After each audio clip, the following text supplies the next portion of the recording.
Ayan, kumakain ng aking dalawang alaga. Oh. Magkaiba ang pagkain. Si Batik, chicken at saka rice. Si Milky naman ay yung kanyang cat foods. Nako, hindi mo yan mapapakain si Milky ng ibang pagkain kundi yung kanyang cat foods.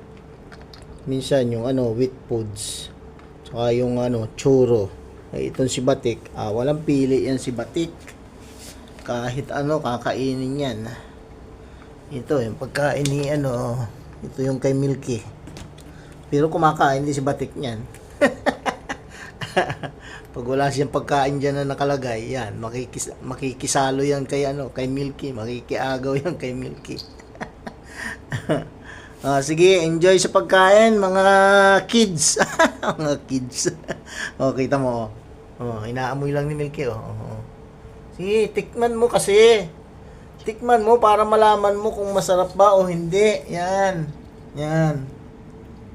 Tikman mo. Inaamoy-amoy mo lang eh. Inamoy lang. Ngayon, umalis na.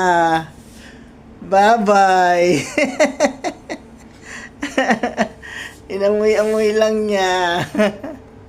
Pero si Batik, fight. Ano? Milky, wala na. Ayaw na.